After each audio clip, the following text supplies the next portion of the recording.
Mr. Vice President, thank you for being with us. Good to see you, man. Appreciate it. Great to be here. Let's go back to the Oval Office Friday. Yep. From your perspective. It's a good time. Yeah, great TV, as the president said. Yeah, well, you know, it's funny. So we have a 45-minute press conference, and the president normally does this. I mean, I've seen this now 3 or 4 times with foreign leaders where he likes to bring the media in, likes to have a conversation, but answer questions with the press. As you know, he's very open with reporters.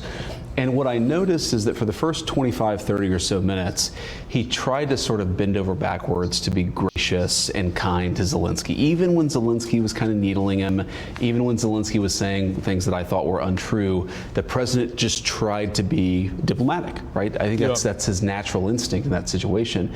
And then when it really went off the rails, of course, is when I asked, or you had a Polish journalist who asked a question, the president answered it. So it's their fault, it's Poland's fault this happened?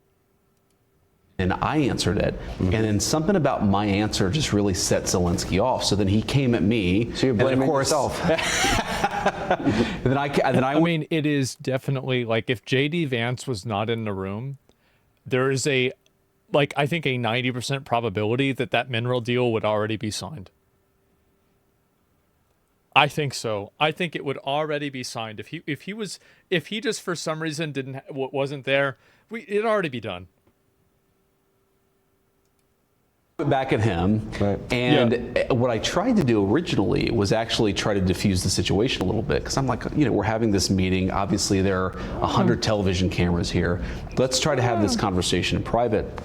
And then the president, as we kept on going back and forth, I tried again to say, well, maybe we should have this conversation in private. And the president was like, nope, actually, I don't want to have it in private anymore. I want to have this actual conversation in public for the American people to see. And I do think that there was just a certain sense of, there was a lack of respect. There was a certain sense of entitlement. And most importantly, look, we can look past all of that stuff, but the president has set a very clear goal for his administration. He wants the killing to stop. And I think that it's very important that President Zelensky and, of course, President Putin, too, they've both got to come to the negotiating table, and that's ultimately where things broke apart. I really don't care what President Zelensky says about me or anybody else, but he showed a clear unwillingness to engage in the peace process that President Trump has said is the policy of the American people and of their president. That's true, by the way. I mean, like, you're not going to get Russia to come to the table if you're calling them war criminals and murderers. It's just not going to happen. Whether you think it's true or not, it's just not going to happen. But they are. They are. But you don't. If you say that, it's going to cause problems. That's it. That's the real breakdown, is I think Zelensky wasn't yet there, and I think frankly now still isn't there, but I think he'll get there eventually. He has to.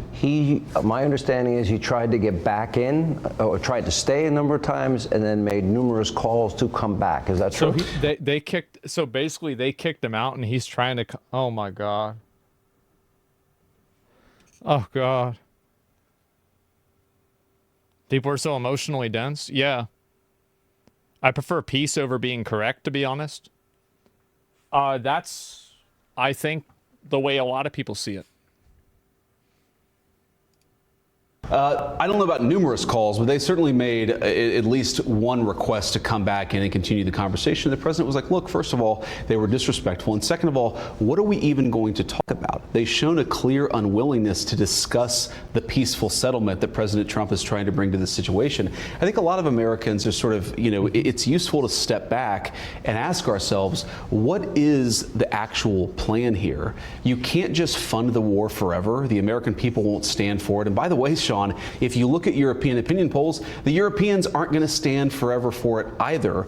We need to bring this thing to a peaceful settlement. The president was... I do think that there's definitely, because you have to keep in mind that, like, with the American public, like, we just spent 20 years in an indefinite war in the Middle East, and there is no real end in sight with, like, the Ukraine war.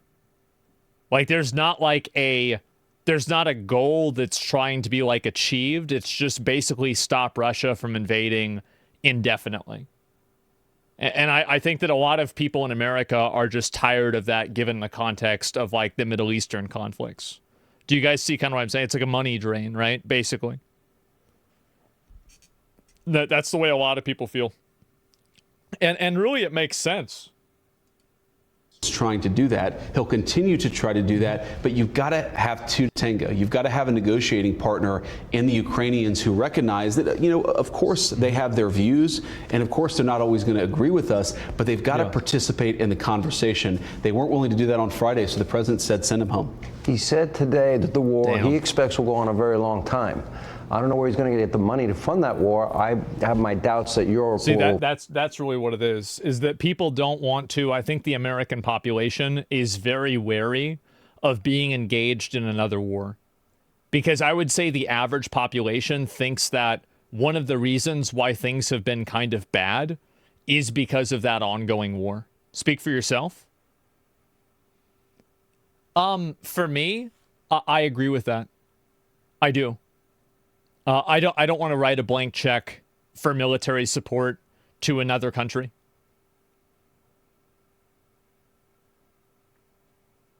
Yeah, I don't. Like, it's too much money.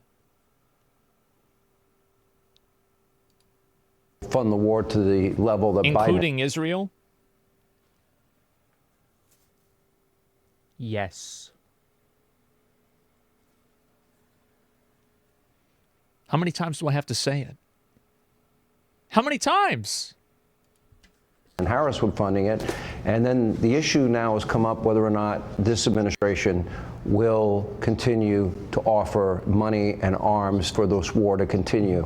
Because without America, I would argue the president was right in saying they have no cards. Yeah. Well, Sean, I think our European friends, frankly, are being really they're doing a disservice to the Ukrainians because their own populations are saying, we're not going to fund this war indefinitely. The American people are saying, we don't want to fund the war indefinitely. So the only thing that is in the best interest of America, of Russia, of Ukraine, and of Europe is to bring this thing to a close. What happens, Sean, is you have Zelensky. He goes to Europe, and a lot of our European friends puff him up. They say, you're a freedom fighter. You need to keep fighting forever. Well, fighting forever with what? With whose money, with whose ammunition, and with whose lives? The president is actually taking a much more realistic perspective and saying this can't go on forever. We can't fund this thing forever. The Ukrainians can't fight forever. So let's bring this thing to a peaceful settlement. When I interviewed Zelensky, he wouldn't give me direct answers. I asked him about the mineral deal to pay the U.S. back. To me, there's three phases in this. And my understanding was Friday was supposed to be relatively ceremonial. It was. And then that it was supposed to be we signed the mineral deal. That's part one. Part two would be... I thought it was just going to be one and done. Honestly, I was surprised it happened. Say thank you, Mr. Zelensky. Yeah. Just tell Russia to stop invading if it's so easy. Yeah, I mean I feel like I think we tried that, right? I mean, it didn't really work. A ceasefire. Part three would be the hardest part, the negotiated settlement with Putin, who, correct me if I'm wrong, said he's willing to talk peace with Trump. Yeah, he said he's willing to talk peace, and of course we trust but verify. We want to have the conversation. We don't assume that everything that anybody tells us is true. That's why we want to engage in this conversation. But you're exactly right, Sean. Somebody says, why blame the defendant? What would you do if it was your country attacked? I don't know. And I think that's an interesting question you bring up. What is the right option? Is the right option to capitulate with somebody who is a bad actor because you're afraid of more of your people getting killed? Is the right option to keep an indefinite war against this person going that kills more of your people? What is the right option? I don't think that there really is one. There's just a different direction.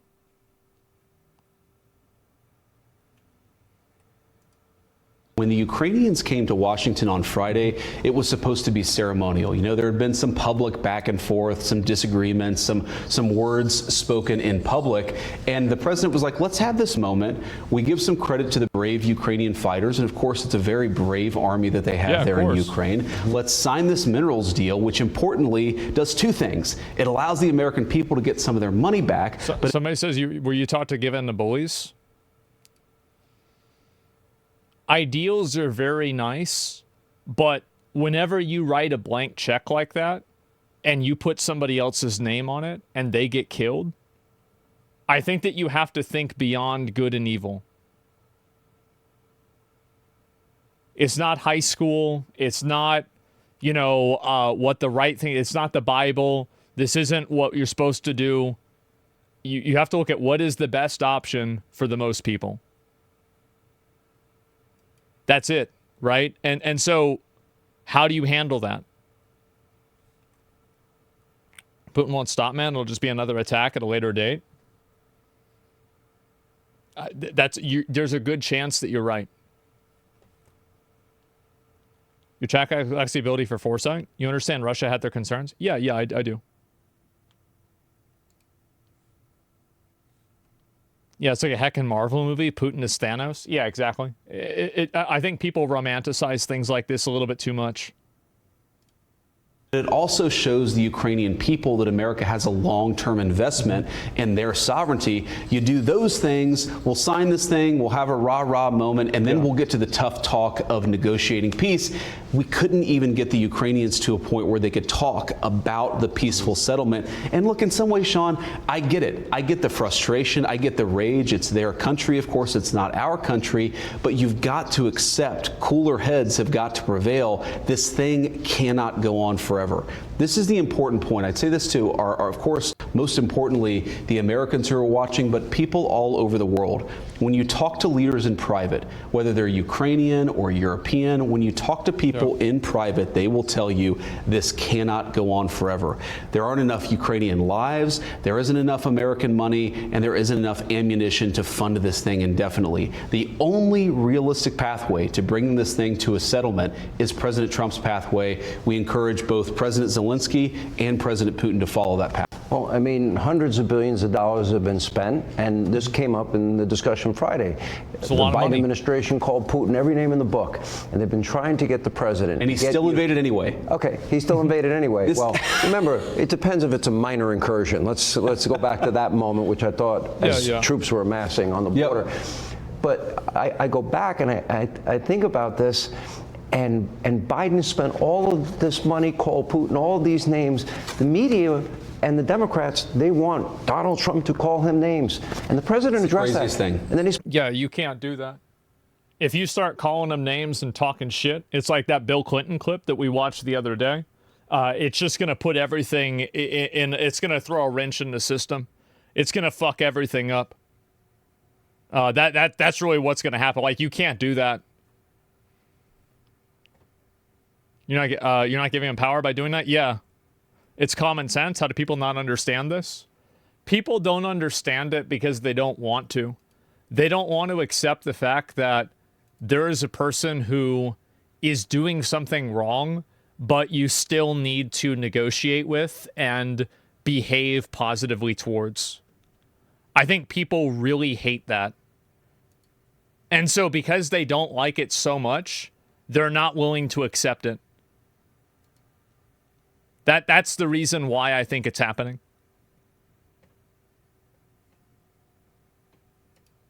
supposed to call him and say, Vladimir, you ready to talk a peace now? Yeah. That's not going to work. No, it's diplomacy 101, right? Is you have to have a reasonable relationship with somebody to be able to even start the conversation.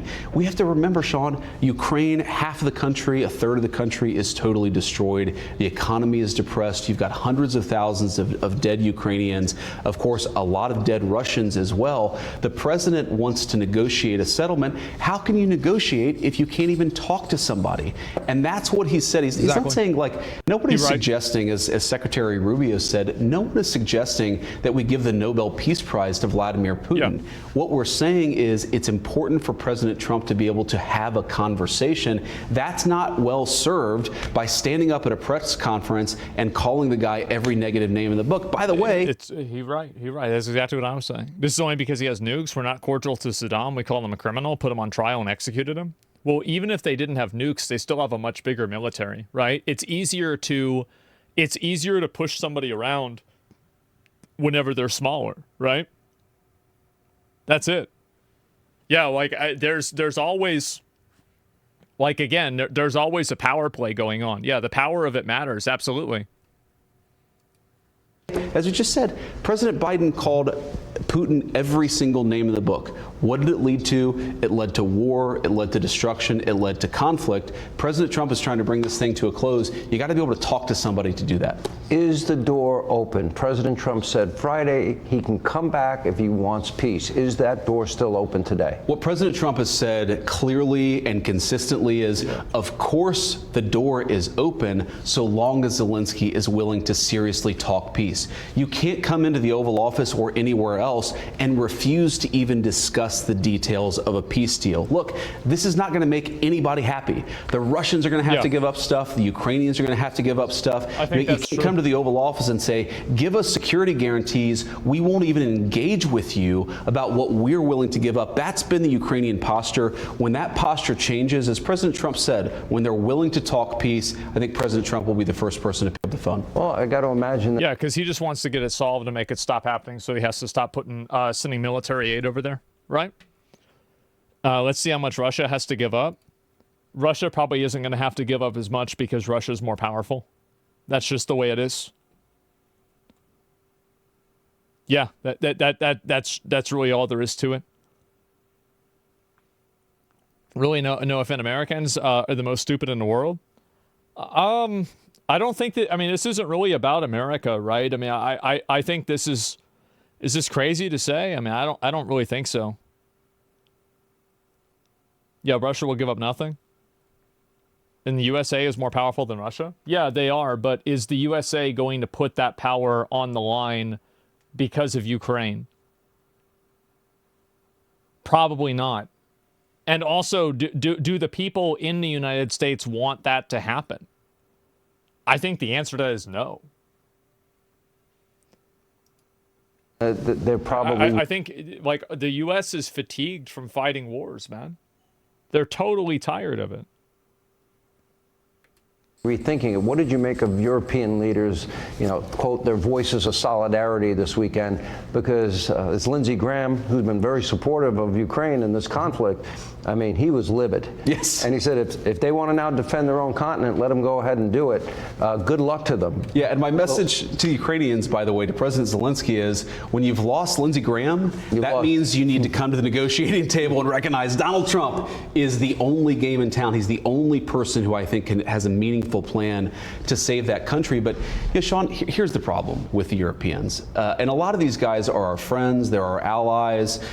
We, of course, the president has a great relationship with a lot of European heads of state, and so do I, but they need to be realistic. Mm-hmm. And the craziest part about this, Sean, is that that's what it is. People are idealistic about this too much.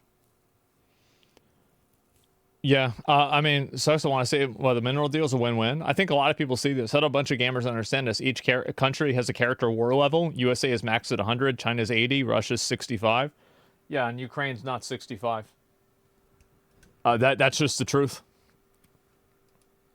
sometimes you'll have European heads of state who in public will puff up their chest and say, we're in it with President Zelensky for the next 10 years. And then in private, they'll pick up the phone and say, this can't go on forever. He has to come to the negotiating table. So I honestly don't care what the Europeans say in public. What I care is what they say in private. And what they need to be saying to President Zelensky is, this can't go on forever. The bloodshed, the killing, the economic devastation, it's making everyone worse off.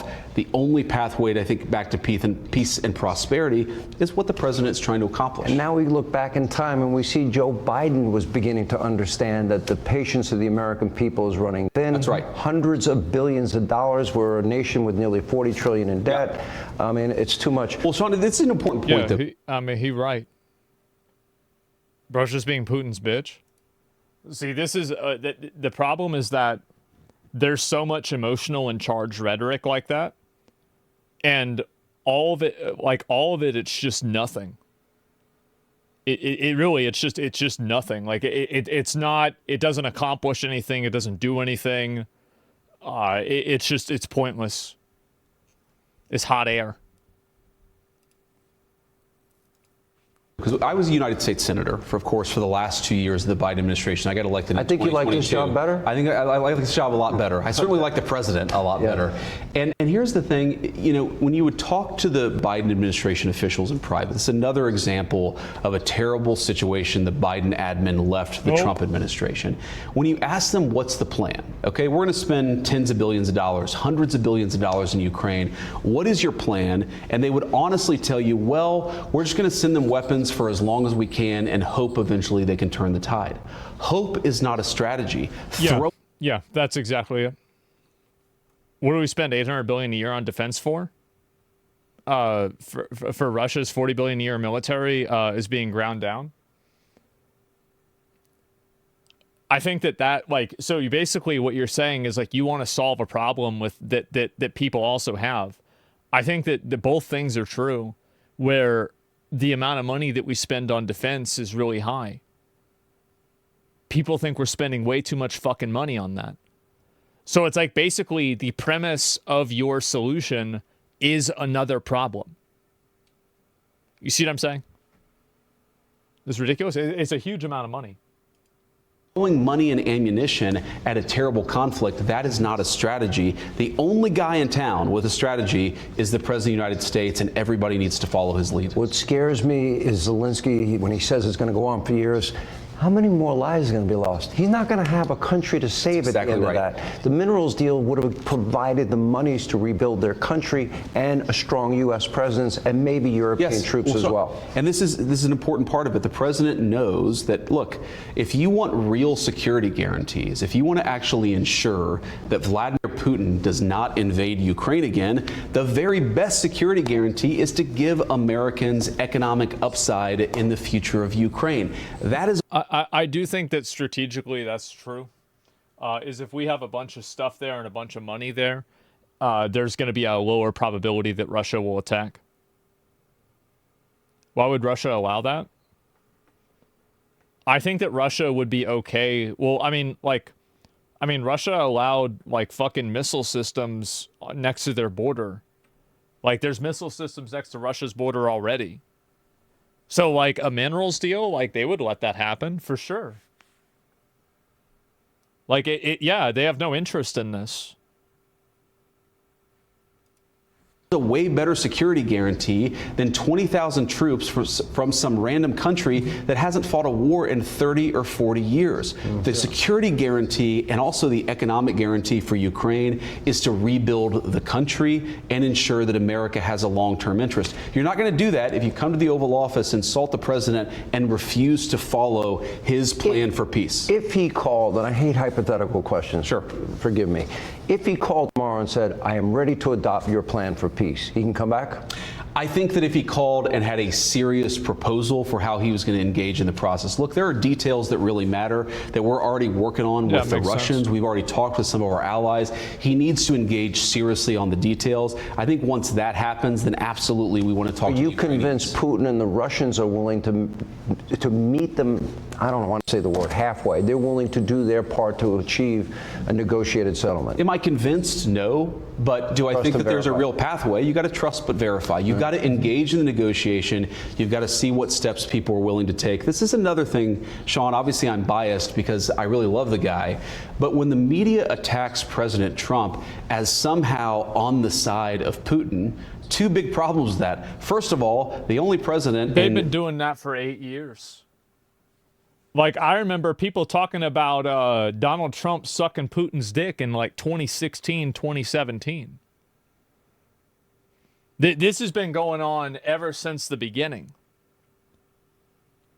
Yeah, but he does. No, I'm just saying, right? I mean, like, it's just. I feel like the amount of the Mueller report. Yeah, I mean, like, remember whenever there was like all this, like, oh, it's going to come out for sure. We're going to find out. Trump's, it's going to be discovered. We're going to be certain about it. And then it just never really happened, right? It never really happened. And so that's it. I mean, people not taking it seriously anymore. Yeah, the walls are closing in. Yeah, everything. It didn't exist. Exactly. You have to give respect to get respect. I mean, maybe, right? Obama shook Putin's hand. Bush had him in his ranch and rode horses with Putin. Yeah, I don't know about that. But, like, I wouldn't be surprised. People say Trump dick rides Putin because he doesn't trash talk about him. Well, no, he doesn't trash talk about the Chinese president, like President like Xi Jinping. I think that's how I say it. Like, yeah, he never talks shit about him either. Like, he only talks shit about people that are in a position that is, like, you know, lower than him. Because he says they're, yeah, like that's really it, right? I mean, like, China is in a position where they could put us in a bad place, right? Like, obviously, like, you know, the U.S. is a bigger country, like, militarily and economically than China, but China could put us in a bad place. Russia could put us in a bad place. Canada can't in the same way, right? Ukraine can't in the same way. So, like, and you can say Trump's an asshole for this, and you'd be right, but that's the truth.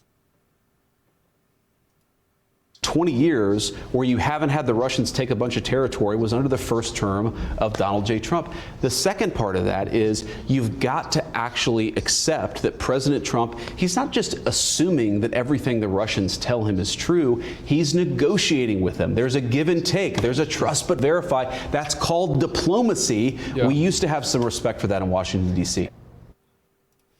You're right.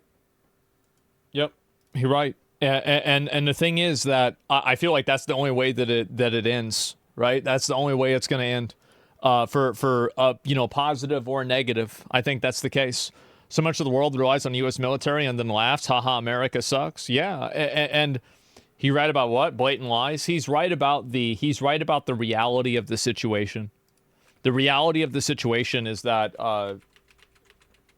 you know, Ukraine isn't really in a very strong negotiating position, based off of, like, where they're at. Like, I mean, and he is. And I think also, like, where was the lie? Yeah, I don't know. But that's at least what people are saying. And I'm telling you guys, like, that's not what's going to happen. That's not what it's going to be, right? And so I feel like this is what's going to keep happening, and it's going to keep getting more and more extreme.